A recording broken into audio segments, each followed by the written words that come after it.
Welcome to Two Tickets Please. It's that time of the year where we see heavy spending, people coming together, and a lot of future planning.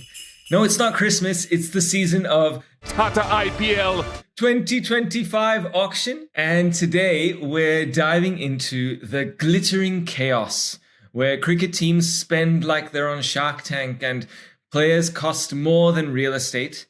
We're going to explore how each team stands after the auction and shed a little light on the unsold players who might be Googling cricket leagues near me for a couple of months next year. It's true.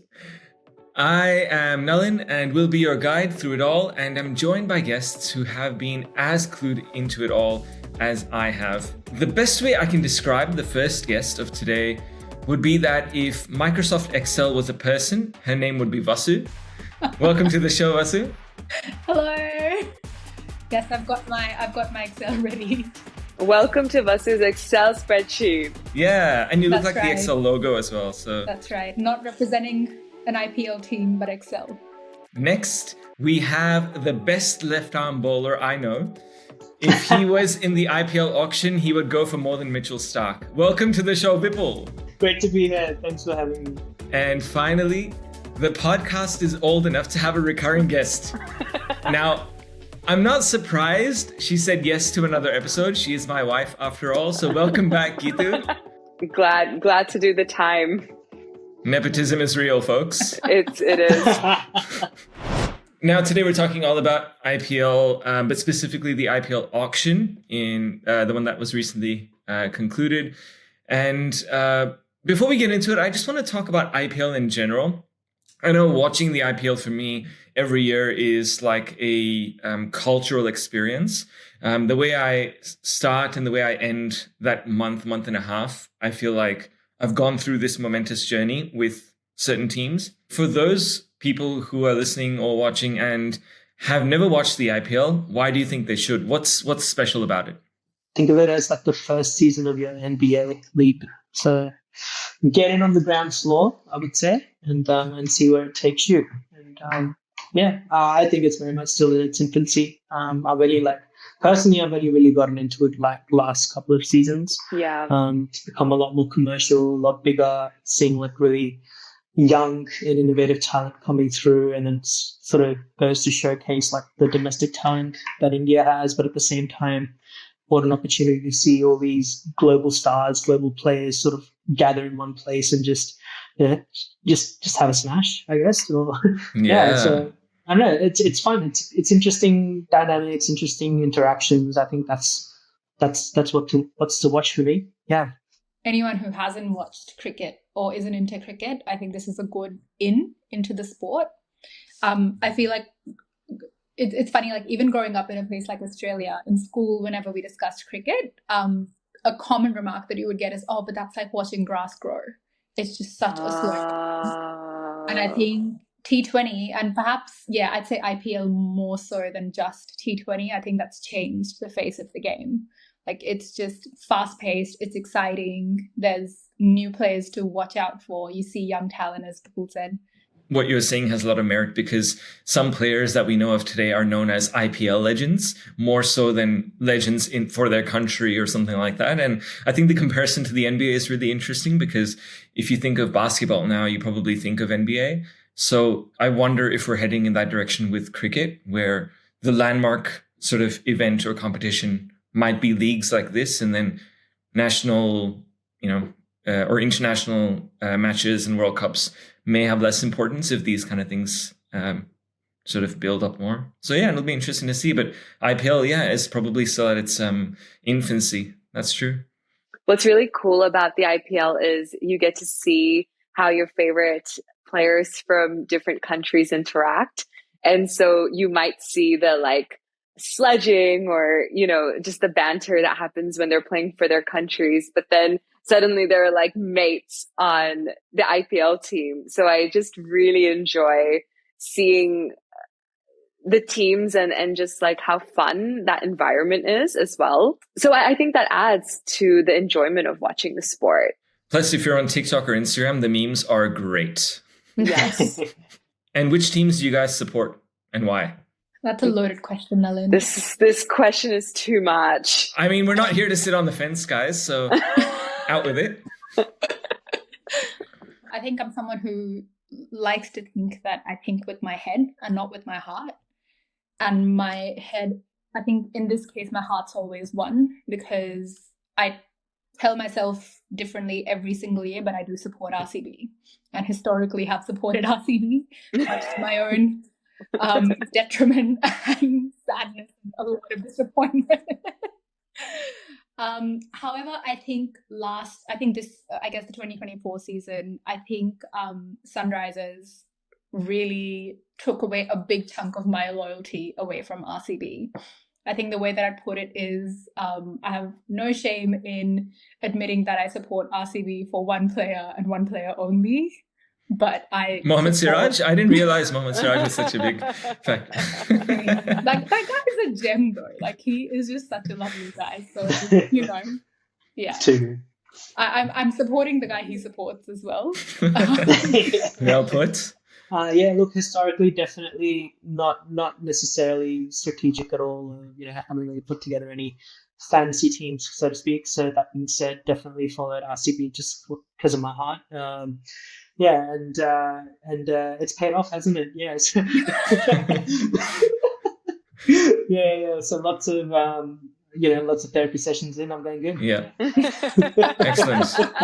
Well, at least someone's making money off of RCB's performances. Sure. It's true.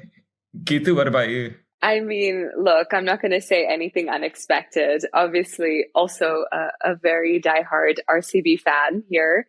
And my dad had a real, he enjoyed last season because he enjoyed sending me reels of, Yeah. RCB, a lot of RCB commentary, which he loved throwing my way. So, yes, I fall in that camp too. Just to state for the record as well, the team that I've supported since the IPL started, it had been Mumbai for many number of years, mainly because Sachin is like the best player to have existed, in my opinion. They also had a really great winning record. So I think Mumbai's won 5 championships. So has, I think, Chennai. So very successful team. But of course, over the past few years, I have followed RCB's games, mainly because I want to see Kohli win one IPL. I think the guy's done everything. He hasn't won an IPL. And I'd like to see that happen.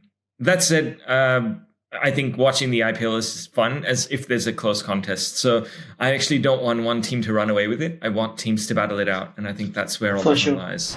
This year, though, we had the mega auction.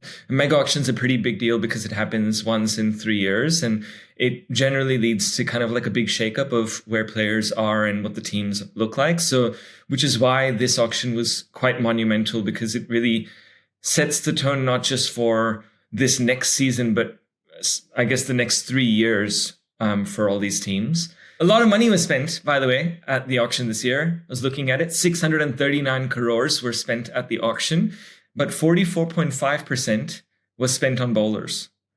And you wouldn't think that, but that's quite indicative of where perhaps these teams thought value lay. And so people are valuing wickets. Is there an element of your big names?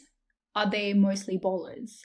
Can they sort of get away with having cheaper batsmen who are newer players? Mm-hmm. And perhaps you are willing to pay, for your Bumrah and your Pat Cummins or like your Ashwin or whoever like your sort of big bowlers are who are pretty established names.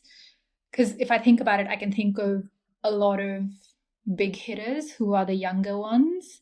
It'll be interesting to see the data and how we break it up, but sort of leads me to think a bit about longevity and number of games. So bowlers perhaps are more exposed to injury.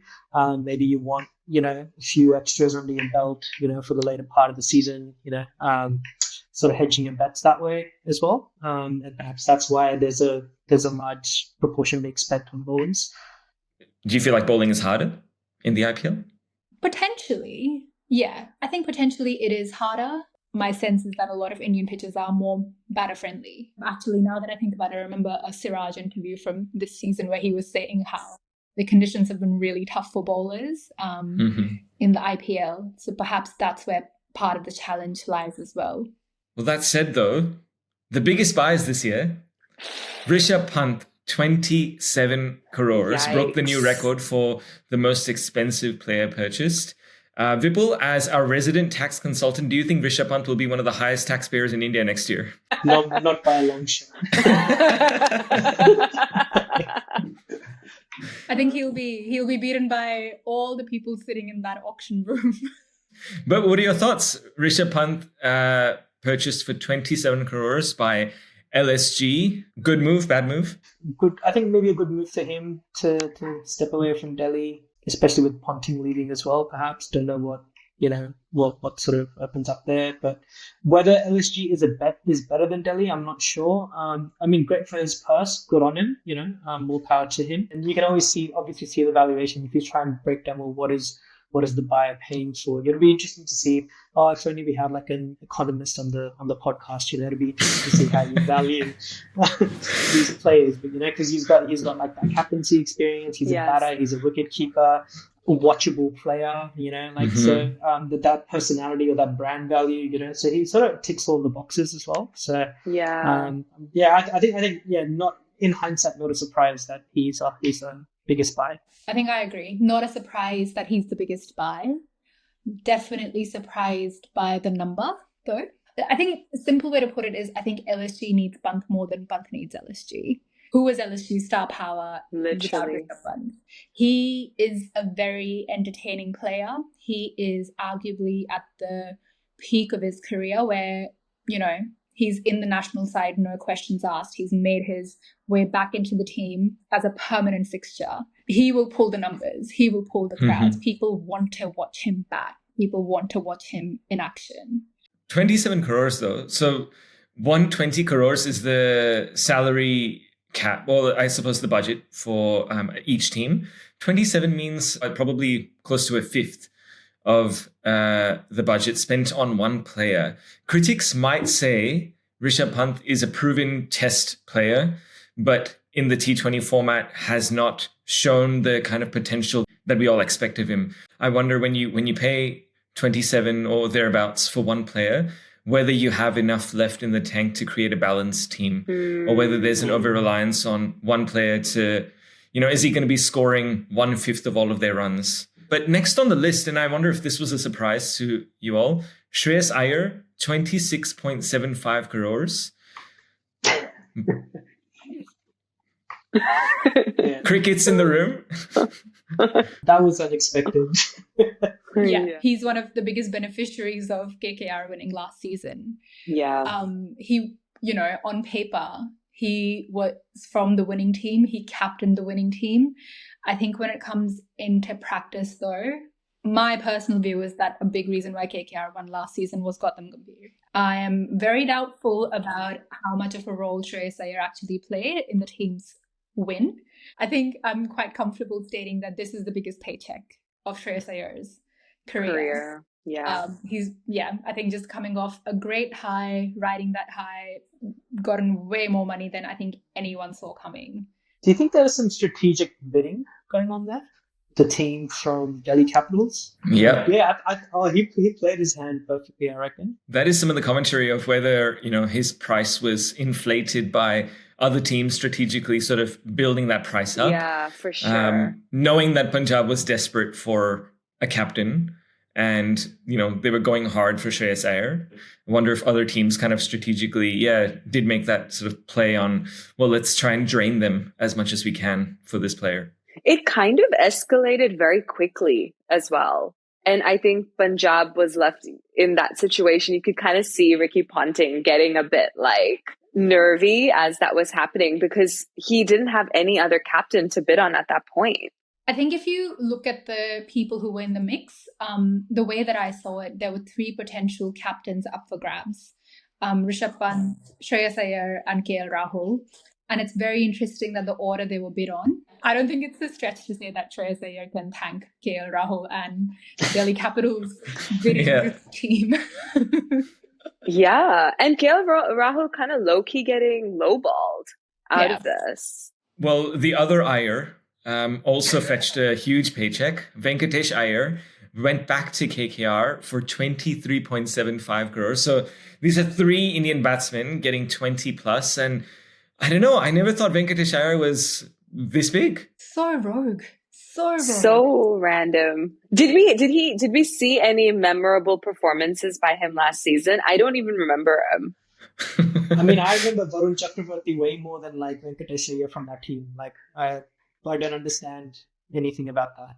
Yeah. I mean, it seems like KKR was probably trying to rebuild their winning team. And, there was this hope of, well, let's get him back. We've got Sunil Narayan, we've got Andre Russell, we've got Rinku Singh. We'll try and, we couldn't retain everyone, but let's try and bring him back. 23.75, I think, is too hefty of a price. And I think, you could have gotten 2 or 3 good players for that price. So personally, I think it's an overspend, but hey, lucky him. How is he getting more than like Sunil Narayan? That I just don't understand. Well, he's getting more than a lot of players. I mean, you look at some marquee players like Virat Kohli's getting 21 crores. Venkatesh Iyer is getting more than him. And I suppose this is what happens in the auction. Anything is possible, right? It's a high risk, high reward sort of play. So he better make some runs. This is the buoyancy of the Sydney housing market. It's all options. Too real. Last couple of players I wanted to talk about here were, so Punjab, obviously we know went big for Shreyas Iyer, but also went big for 2 other players, Arshdeep Singh and Yuzvendra Chahal, both fetching 18 crores. I think going into this auction, Punjab had a huge amount of money to spend because they only retained 2 players for not a lot. So they had the biggest purse, and I think they spent big in round 1. I think Arshdeep Singh, he's already part of Punjab, and I sense they would want him back. Is it worth 18 crores to you guys? I think he's a solid bowler. I'm not sure historically how much he's gone for. Not sure, but I think he deserves it if he hasn't had, those big payoffs, in previous years. He's a consistent bowler.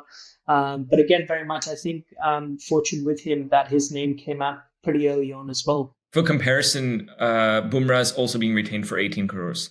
So we're, I guess monetarily, we're saying he's going to provide the same level of service that Bumrah provides for his team, which is to bowl your 2 power play overs, 2 death overs as economically as possible. Hopefully pick up 2 wickets or 3 wickets.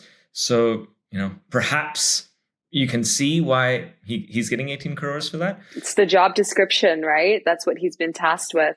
Whether or not he succeeds, only time will tell. But to me, Arshdeep, I think, warrants the 18 more than Chahal. So I think if we're talking about the 2 big buys after Shreyas Iyer for Punjab, Arshdeep, fine, 18. Yeah. Maybe, that's right. Chahal, big question mark. From what I recall, he's also not like super injury prone, like nice clean action, comes in, pretty consistent player, plays a lot of games. So yeah, like return on investment probably, that's, if you look at it that way as well, he's like, he'll play the games for you. And for Yuzvendra Chahal, it's one of those things which I think he's probably been underpaid in the past. And I wonder if he's finally getting what he was owed. Not that I think he's going to be worth 18 crores for this team. When you add up 26 or 27 for Shreyas plus Arshdeep plus Chahal, you're talking about half of your team's pot on these 3 players. Again, I wonder if Punjab has created an imbalance here. But yeah, good for Chahal to get that. And I wonder if he's still in his prime. He was, I think, the purple cap holder a couple of seasons ago. So if he can produce that kind of performance, then he'll definitely be worthwhile to have. That kind of reminds me of Leonardo DiCaprio getting the Academy Award for that movie. That they were like, what? Why did he get for this? He's saying, it's like he deserves it. It just reminded me of that. Yeah, like good for him. Were there any notable unsold players for you guys? Any surprising players who were unsold? David Warner. Mm-hmm. Yeah, I think you think T20 And yeah, I take it that he perhaps hasn't had the best. I think the last few seasons haven't been that great for him. To be honest, I know he hasn't had a memorable last few seasons because I can't remember a big Warner knock from the last couple of years. But yeah, I think still surprised that he went unsold, just given the amount of experience he has, and he's a big hitter. Obviously loves playing in India, loves the fandom. The fans love him. Yes. Yeah, so I think that was a surprise for me. When I think about someone like Faf, who I think eventually went, right? Like in the auction, I feel like it's a little bit like for like, although of course Faf captained RCB, so he's bringing a different experience. But I think if Faf got sold, I was really surprised as well that David Warner wasn't picked up, especially because of the people that he brings to the games. Yeah. The name for me that kind of sad, maybe not a surprise, but Prithvi Shaw. Like, I remember when he sort of like came onto the scene, he was like this big up and coming name and everybody said he was going to be this next big thing. Him aside, there's a lot of names here. Like there's Kane Williamson, there's Daryl Mitchell. Daryl Mitchell, yeah. Like, there are so many names here, and you'd be like, wait, what? How did this person get left out? Doesn't make any. Mayank Agarwal, Shardul Thakur. I mean, like... Yeah, that was a huge surprise for me. I think that was my most surprising unsold. Shardul Thakur not being picked by any team. I was very surprised. I think, firstly, he's an Indian all-rounder who can, on his day, bat very well and pick up a couple of wickets. He's got good experience from Chennai. So I thought he would at least get a bid. Meanwhile, Arjun Tendulkar gets a bid. So there you go. Nepotism is real, folks. The other big story coming out of this auction was the youngest player ever in the IPL gets bought. Vaibhav Suryavanshi, 13 years old, gets bought by Rajasthan Royals for 1.1 crores. So I guess my main question here is child labor legal if you get paid 1.1 crores? And is everyone getting a working with children check? Oh my God. But I think everybody just needs to calm down. Let's not have another Prithvi Shaw moment. Like, let's just give him a breather and not build it up into something. And then, yeah. I don't anticipate him to actually make an appearance on the field, though. Yeah. Yeah, I think that's a good point.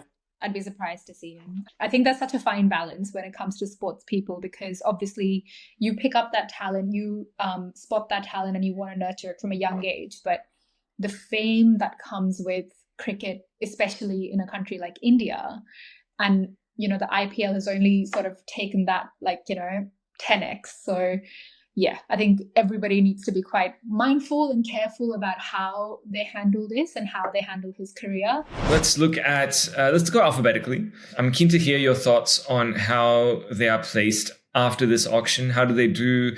Do you think they're well balanced, or have they got good sort of specialization in each area? That kind of stuff.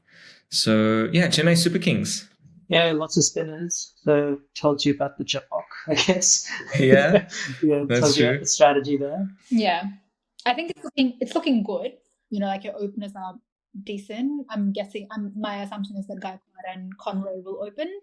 Yeah, you got a strong start, and then, like Vipul said, I think a really strong spin attack. So definitely playing to their home advantage. I do have a question about who their big finisher is, and is it still Dhoni? And how much of a finisher is Dhoni going to be in this season? I think perhaps that, along with is there too much of a reliance on Patirana as well when it comes to your pace bowling attack? I think those are for sure. Sort of gaps for me. I'm not too sure about. They have taken this approach of, we have a core unit of players that have played for Chennai for years and years, and we don't want to deviate from that. So, and that was evident from their retentions, them retaining Jadeja, Gaikwad, Patirana, Dubey, Dhoni. Those are your core players. And I think that's what makes CSK. But even then, taking the next step of, we want Conway back. We want Ravindra back. getting Ashwin in, who it just makes sense for him to play for Chennai because I think he's always wanted to. He's from there. He's got a huge following there. So this is a very Chennai kind of move to build this kind of solid, tried and tested team. I think other teams could probably learn from CSK a little bit because they are very successful in the league. Like if you look at it, their record speaks for themselves. So yeah, I think Chennai sort of sorted themselves out quite well. I don't know if Ashwin was worth 9.75 because I'm not sure how often he'll play. If you've got a team which has also got Noor Ahmed and Jadeja, I mean, you're not going to take 3 spinners. So who's going to sit out? And if you're paying 10 crores for Noor, then that suggests, well, he's going to be playing more often than Ashwin because you're paying him more. Is there an element of, that this is good for developing Noor? As, is there sort of almost like a mentor role that Ashwin could play on the side? Perhaps kind of what Dhoni's been doing for Gaikwad.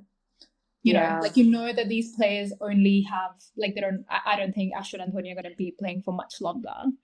But are they that sort of experienced, that experience, is that their value add? I do think Chennai has got 2 absolute steals. So I think Sam Curran for 2 crores and Nathan Ellis for 1.25. Those are bargains. Absolutely. I think Chennai will deliver as always. Let's move to Delhi Capitals. Thoughts on Delhi's team? Where's Pant? He's 27 crores away. To be quite honest, I don't think Delhi's ever stuck out as a team to watch for me. I think this might be the season to sort of pay more attention to Delhi because it's looking like a pretty decent team. If people are listening to this, I think this is where I'll get trolled. But I don't see the fuss with getting KL Rahul. I don't think KL Rahul is that fire T20 player that perhaps he's being made out to be. Although I've been known to sort of, I think, badmouth KL Rahul and then he proves me wrong every time. So maybe that's what's going to happen this time around as well. But I think that aside, it's a team, I think they've gone for some pretty young players. And while you can sort of see that as, a sort of uncertainty, not sure how Harry Brook is going to play in India. There's obviously Jake Pershing-McGurk. There's Abhishek Parel, there's Tristan Stubbs. But I think there's so much potential there. There's a lot of promising young players. I think it's looking good. Yeah. I think Delhi might be one to watch this time. I feel it may take them this season to get their synergy right. So I'm not kind of pitting them as like a top team, but I completely agree with Vasu. It's the first time where I'm interested. I'm intrigued to see how they go. I think they have some exciting overseas players. Tristan Stubbs, Fraser McGurk, and Harry Brook, I think, on their day can win you the match. So I think that's quite nice. I personally rate Akshar Patel quite highly. I think he absolutely is crucial to this team, and I think it was a very good retention on their part to make sure that they keep him. They obviously needed another, I guess, Indian batter, someone who could lead the batting department, and that's where they brought in KL Rahul. The question I'm unsure about is who's captain in this team. Is it KL Rahul? Is it Akshar Patel? That's unclear to me. I was thinking the same thing. I mean, are you paying Akshar Patel 16.5 as a retention because you see him as a senior leader, And I guess at that point you didn't really know if you were going to get KL Rahul or someone else. So yeah, fair enough. But yeah, I mean, KL Rahul's also, maybe they also see him as a like-for-like replacement for Rishabh Pant, home brand version of Rishabh Pant. So, you get a bit of discount on that. But I personally have a soft heart for him. I think he's sort of you can put the guy anywhere in the national team and he just tries to perform and does his best. But then when they don't perform, he's made these, scapegoats. So, hopefully Delhi Capitals brings in some luck and it triples his valuation. And next year he's getting like a mad payday. Let's see. Yeah. My one critique of Delhi's squad would be I feel like their bench strength is a bit weak. So you can look at their squad and you can probably see, okay, I can see a starting 11 there. Yeah. But if there are any injuries, I don't know if the players who would come in would fill that role as well. So given, over the course of a season, your team is going to be playing at least 14 games, plus the playoffs if you make it that far. So, there's bound to be some players who are out of form, some players who need to be rested for various reasons. And I think their bench will potentially let them down. They've spent the most reasonable amounts, I think, compared to other teams. They haven't got any massive payouts. So hopefully that means their starting 11 is relatively balanced. In a year that we're seeing over 20s, whether it's through retentions or in the auction, their highest is Akshar Patel at 16.5. So that's good management. And speaking of a team that has not spent over 20, we can move to Gujarat Titans. Some notable new additions, which I think really shaped this team in a very interesting way, I would say. I think Jos Buttler in Gujarat is quite a good opening option to go with Shubman Gill. The previous one, I think it used to be Shubman and Saha opening. So to think, well, instead of Saha, you're getting Jos Buttler, I think that's a huge upgrade. For sure. I think I was surprised that, I guess, in some ways that Rajasthan didn't retain him. But yeah, I think he's a great addition to Gujarat. And yeah, I think just looking at the other players as well, they've got a pretty stacked team. And I think just looking at Washington Sundar, he went for 3.2. I think that's a pretty good purchase as well for Gujarat. Like a really good addition at a really good price. And of course, I think another big one was Siraj moving to Gujarat as well, which I think is actually a really good move. Yeah, I think one interesting thing about Gujarat is because their home ground is just so big, right? The playing area is massive. So I wonder if that means they need to make sure they have a good ground fielding, people who can take good catches in the deep because you're going to get a lot of them, and big hitters, people who can clear that boundary. Someone like a Jos Buttler fits that mold quite well. But yeah, there are also some weak points. Personally, I just don't understand Prasidh Krishna, and his name gets thrown around a lot, and I just don't know why. I haven't seen him perform to that level yet. And I also wonder if their middle order is a little bit uncertain.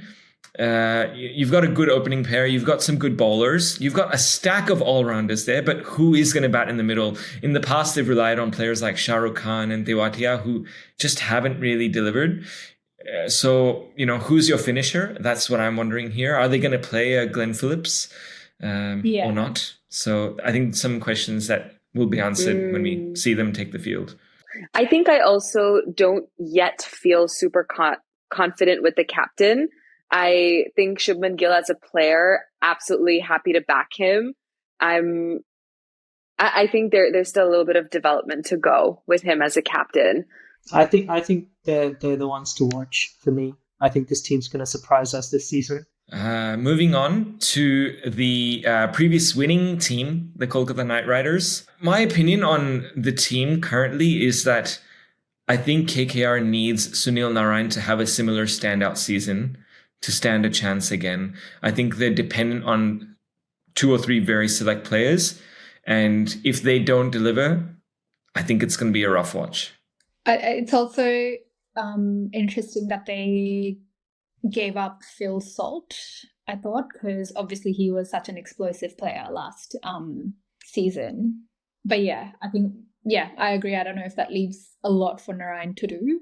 They've got a good mix of, again, I think the young blood and then your more experienced players. And perhaps that experienced player, basket has been added to with Quinton de Kock joining the side as well.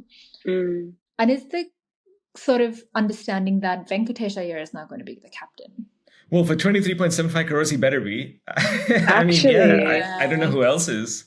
I would have loved to see someone like Umran Malik in another team, perhaps where he could get a little bit more nurturing as well. Like, maybe like a CSK or Mumbai Indians.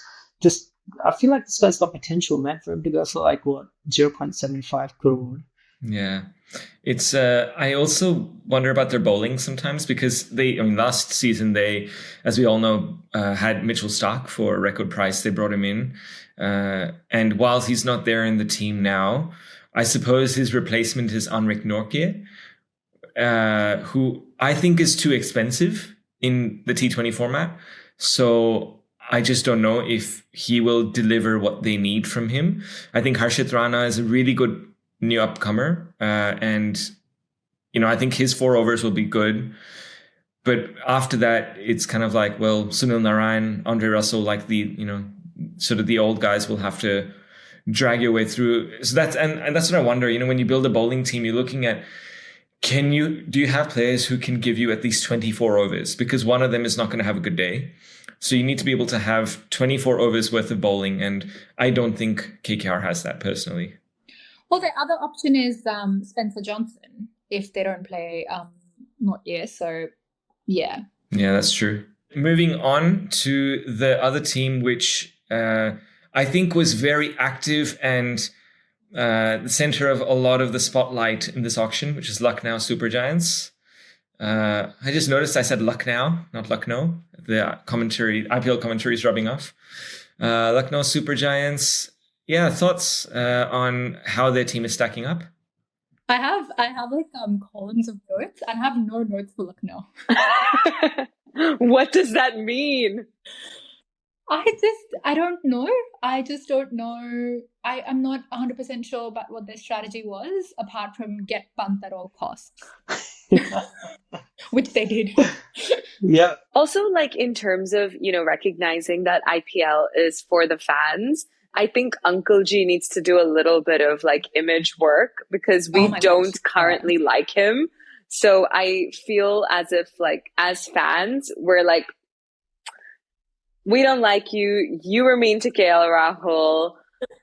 We're worried about how you're going to treat Rishabh Pant. So we don't want to get too close to you, is how I'm feeling as a fan. Maybe that's why he bought Rishabh Pant. He's trying to buy the fan base. Oh my gosh. I have to say, I know less about their bowlers than I do about their batters. I think their batting unit, again, on paper, they're all good. Yeah, it looks tight. Like, on any day, you say you've got Mitch Marsh, Markram, Pant, Nicky P, David Miller on a team. Great. Are all of them consistent players? No. I'm not 100% sure. And I have to say, I don't know much about their bowlers. I think the bowlers that I do know about, Avesh Khan, Bishnoi, fine. Mayank Yadav, a lot of promise. Again, very injury prone. So, yeah, not sure. Therefore, no notes. I completely agree with that. Yeah. I mean, like, then none of their bowlers excite me for other than, like, Mayank Yadav because he is up and coming. Yeah, you're a big Mayank Yadav fan. Yeah. Yeah, I mean, yeah, he came onto the scene, like, last year, right? I mean, before that, I think he was still part of the squad but didn't really play. Like, so yeah, last 2 seasons, not the best seasons, but this is it, right? Like the first formidable years, you're learning about your limits, you're testing them, you're, putting in safeguards. And yeah, so I think third year is like going to be the year for him. I think he's going to find a bit of consistency as well. Not too many extras, not too many no balls and wides, hopefully. And maybe a bit more of a consistent participation in the squad as well, and not just on the sidelines. So I'm excited about him. I'm not really excited. Don't really get excited when I see some of the other names other than Prince Yadav, just because his name's Prince Yadav. I mean, come on, man. So, but yeah, not much. Yeah, not sure about the rest of the bowlers. I would like to ask if any of you can explain something to me, which is, what does this batting lineup look like in an average game scenario? Who are your first 2 batters? Because I see a lot of middle order batters. Yeah. I don't know who's opening for Lucknow, and you have to, in a T20 format, you have to make sure your power play counts.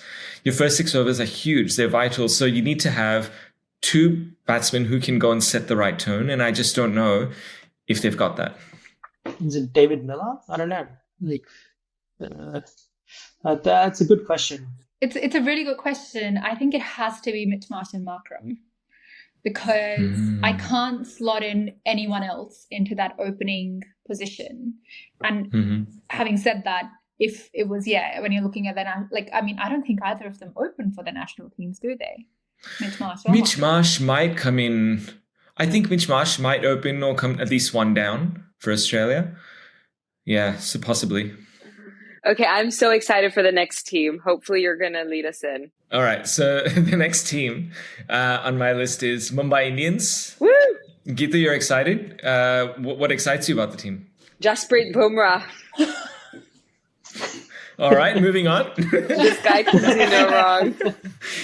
No, say more. I feel that this team has a lot of people who are riding on a high at the moment. I think the fans are behind Jasprit Bumrah, which I think he can really leverage. I think Mumbai Indians has an opportunity here to really reshape their image after the colossal damage that happened last season with Hardik Pandya and Rohit Sharma. We've seen a lot of camaraderie between them. So I think as fans, we're not worried about like how the team is going to fare. I think people have settled into that. So I think now it's going to be about performances, and this team is looking really good.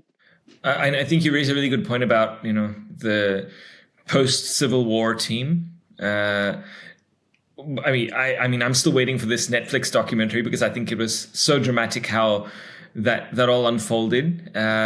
With Hardik Pandya still being the captain, though, in a team where 3 other players are really proven captains. So I still would raise the question of whether egos will get in the way, whether they will feel limited or constrained because they're having to sort of share the spotlight, if that makes sense. But, great for Mumbai Indians fans because they get, I would say, 5 superstars, the main 4, and I would count Tilak Verma as a proven IPL star as well. So for me, on that front, and then you add in Trent Bolt, it's like, wow, on paper, this team just sounds like an all-stars team. Yeah, completely all-stars team. It's a surprise that they've been able to get all of these players. It's definitely certain players are taking a haircut, but this is, on paper, it's an awesome team. And look, they can only bomb so many seasons. So, this is the year. This is the year that Mumbai Indians, I think, is going to not come last. So, let's go. I think the team's looking solid. It's such a solid team where the biggest doubt that I have is about Rohit Sharma.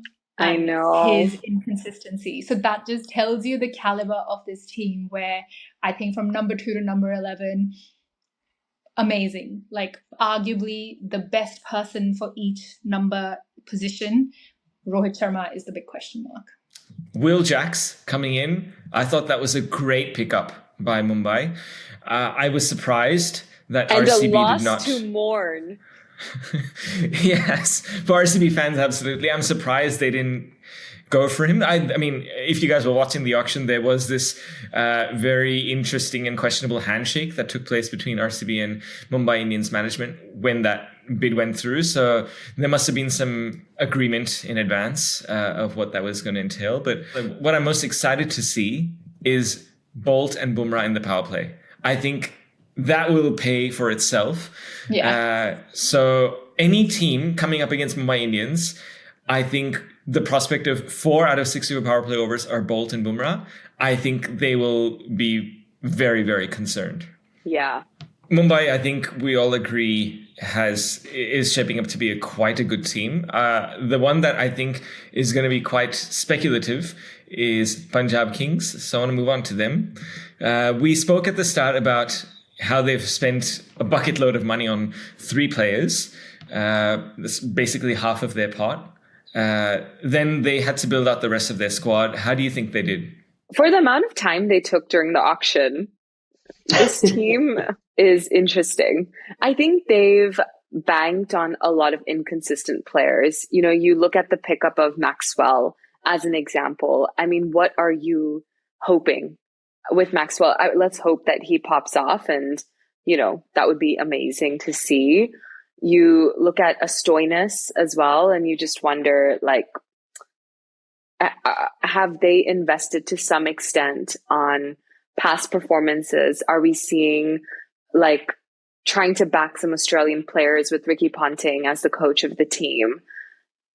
Is kind of how I felt as well. I think with Maxwell, like I'm getting the sense now that he's very much a camaraderie and team spirit, team energy. Like I think that impacts him and his performance, when he comes onto the field. So every time he's playing for Australia, he just seems to perform, But when it's IPL, you're not so sure.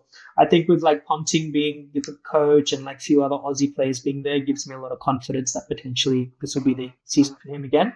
So all the Aussie pickups I think are fine. They're good. I think Marco Jensen's a pretty good addition. I just don't understand Trezeguet, but we've spoken enough about him, I guess. I think again a team where I there's not like a cohesive strategy that comes to mind when you look at all the players. So yeah, which is surprising, I guess, given that Ponting is there, like, one of the most successful captains ever. But yeah, I'm not 100% sold on the strategy, but yeah. One player who I thought was a good buy for them was Azmatullah Omarzai. I think for 2.4 crores, great. I think that's a really good buy. I think Nehal Wadera also. Yeah. Maybe 4.2 maybe is all right for him, but I think he's a promising player as well. So I think those were two players I would watch out for on this team who I think might outperform their value. Then the other players, I think we all know what they can deliver. So if they're all firing, Punjab will be a great team. With all the opportunity they had in this auction, if they don't make it to the playoffs, I think they would have done themselves a disservice. Let's move on to Rajasthan Royals. When I think of Rajasthan Royals, it's not about who they picked, but who they lost is very, very interesting, because in one go, they've lost Chahal, Bolt, Butler, and Ashwin. Yeah. I think those are 4 really big losses. And when I think of who perhaps those people have been replaced by, I am not convinced. So Archer? Like Jofra Archer, again, I don't know if like how consistent he's been. I think for me, the overall vibe is, I think if there was a team who lost the auction, I think it was Rajasthan Royals. Having said that, they've still got, like great players. They've still got Jaiswal, they've still got Samson. You've got your big hitters like Riyan Parag, you've got Jurel. Bowling, I'm not 100% sure about. Like Archer, Hasaranga. I just wonder if Jofra Archer would be more comfortable on KKR. Like, have you seen his goal chain? Man, his goal chain will give Narayan a run for his money. Like, big goal chain. Yeah. I concur. I think overall they seem like a weaker team than last season. So I don't think the auction has helped. I didn't think Hetmeyer needed to be retained. That's a choice they've made. And of course, they've got the person who's going to lower the average age. They've got Suryavanshi, who may or may not even get a game. So a lot of talk for Rajasthan. Don't know if it'll translate onto the pitch. Who would you have retained instead of Hetmeyer? I probably wouldn't have. Just left one more spot open. And, because you're bringing him in as a specialist batter. So I think if he's going to bat at number 5, I think this is where he batted. He batted number 5 or 6. Yeah. He needs to be an all-rounder. A specialist batter should be batting in the top 4, in my opinion. All right, let's move to the team that I think we all have an investment in. The Royal Challengers Bengaluru. Geetu, I just saw you shake your head and clench out of nervousness. I don't know. I'm just an anxious wreck when it comes to RCB. It's just too much. My initial thoughts were of frustration, especially after day 1. I felt like their approach lacked strategy. I think, though, when you observe the team, you kind of see that they've corrected some of the mistakes that they've had in the past. I think this feels like a neutral team. I don't think it's a team that is weak. And I don't think it's an all-star league team, but it's maybe that's what we need for RCB this season. They feel like a very equanimous team, and I'm excited for it. Looks like Kohli's going to be back as captain as well. So, I mean, look, like with the right leader, you can bring the best out of everyone. They shouldn't hopefully come at the bottom. I'm excited to see what they do this year. I think Phil Salt is a great addition to the team. I am not mad about Livingston joining the team as well. I think he's a good addition, and I'm actually pretty happy with both Bhuvi and Hazelwood being added to the side as well. So I think some very sensible decisions. But yes, echo what Geetu said earlier as well. It's not a team of superstars. It's not a team that you look at and you're like, oh yeah, these guys are going to win or they're going to be, in the finals or anything like that. But I think if we're comparing it to the 2024 team, I actually think it's an upgrade. Yeah. I think the bowling's looking much better. I think that's always been an issue for RCB. I think Jacob Bethel has been spoken about a lot in the England circuit. I think he's performed quite well in the 100s. So him coming into the team there's a lot of potential he brings, and hopefully he can deliver on that reputation. I think the only player I wouldn't have picked would be Krunal Pandya. I don't rate him highly as a player, but he does provide you an Indian spin option, which I think they need. So I suppose he ticks that box. Overall pretty good. I think they're going to be heavily reliant on your top order. Kohli, Salt, Patidar, I think are going to have to get most of the runs, with Jitesh Sharma maybe chipping in and Tim David maybe chipping in. So I think, as RCB always is, top order heavy. I think that'll probably be the same case, but they'll have better bowling, I think, to back themselves up this time. And finally, let's move on to SRH. I love this team. I love SRH. Sign me up. I think they're looking good. I think they're still looking exciting. I think to have big hitters, I'd say a pretty reliable set of wicket takers as well. I'm hopeful for a good SRH season. I think I'm actually really excited to see Shami play again. So really happy about his addition to the side, and I'm quite happy with Zampa being in the squad as well. So, and actually Ishan Kishan too. I think all really, really good additions to an already really strong core. I think their retentions were just so solid. I mean, you have Travishek, Nitish Kumar Reddy, Klaasen, Pat Cummins. I mean, you're joking. You're joking. The owner of SRH, she's cracked it. She's great. We love her. Kavya fans. Yeah, the most explosive batting lineup in the league by far. I think Pat Cummins being there means you've got good bowling coming through him. Zampa, I think Australia's best T20 bowler. Nitish Kumar Reddy, I think also is a good player. Harshal Patel will take wickets, but will be expensive potentially. Yeah. And Mohammad Shami, if he can come back in the same form that he had before his injury break, I think this team will be very, very hard to beat. Akin to the Mumbai Indians bowling attack, I would say. Yep, absolutely. So I do wonder, I was when you look at this team, I'm well, how did they fit all these players in 120 crores? And I think the answer lies in the fact that beyond their 11, it's unknowns. You've got a great 11, similar to what I think, I said maybe earlier about Delhi. They've got a great first 11 and 12. And after that, it's unknowns. So, yeah. But if even 5 of these 11s play well, they'll win the game. So, I'm not concerned. I think SRH will have a great season. According to you, who are the 4 teams you see in the playoffs next season?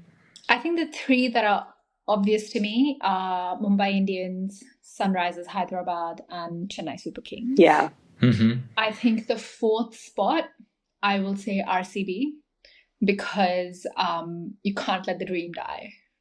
We want to see Kohli lift that trophy. We want this to be the year. So, yeah. 3 with the head, 1 with the heart. Lovely. I would say that's my 4 teams as well. Yeah, more or less the same. I just think Gujarat Titans might sort of surprise. I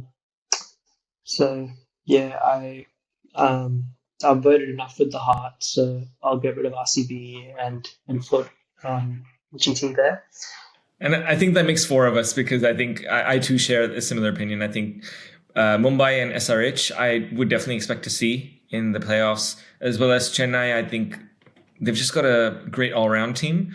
And then RCB, I mean, not just that I want Kohli to win, but also I genuinely think they have a pretty balanced team that could at least make it to the playoffs, if not win the championship. So, all right, well, those are our picks. Are any of you considering changing allegiance? I think I'm backing SIH this season. Like, I think that's my team. That's your number 1? Yeah. Okay. This again. Yeah. All right. So we'll see Vasu wearing a lot of orange. Geetu, what about you?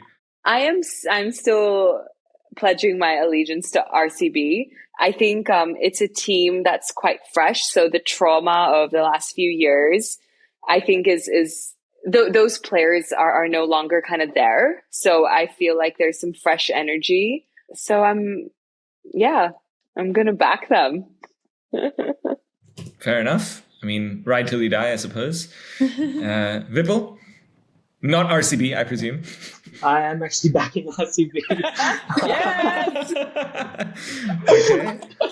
The heart wants what it wants, man. I don't know. I tried, but no, it just doesn't want to move away. I really tried to look towards Mumbai Indians, but just wasn't getting that feeling.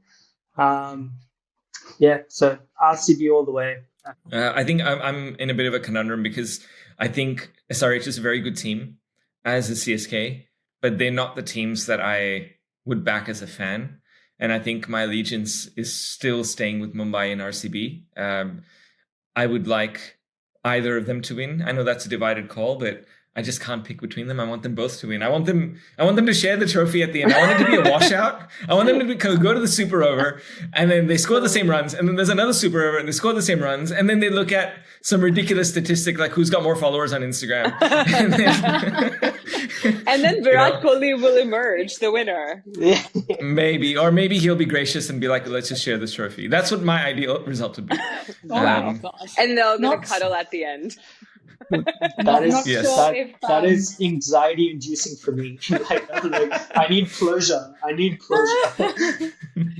Like, not sure if IPL or a Bollywood movie. It's like, like Karan Arjun and like Rohit Sharma and Virat Kohli and like, finally like coming together. That's it. And it's like, fairy tale ending. 100%. The countdown officially begins. Everyone clear your calendars, because March and April 2025 is going to be a roller coaster. And I look forward to watching it along with, of course, the 3 of you, but also following the IPL with everyone who is listening and watching. Thanks so much, Vipul, Vasu, and Geetu, for all of your time and your insights and your just homework and everything. It's been such a fun time to chat about this, because it's obviously something we're all passionate about. Thank you for joining us on 2 Tickets, Please. Thank you for having us. And this final message just goes out to the listeners. Which team are you supporting in the IPL? I am very interested to know. Please tell us in the comments. And as all podcasts do these days, I'm going to end with like, share, and subscribe. Yes, this is one of those podcasts. We want all the views that we can get. So hopefully we'll see you in the next episode for more fun chats. Bye. Bye. Bye.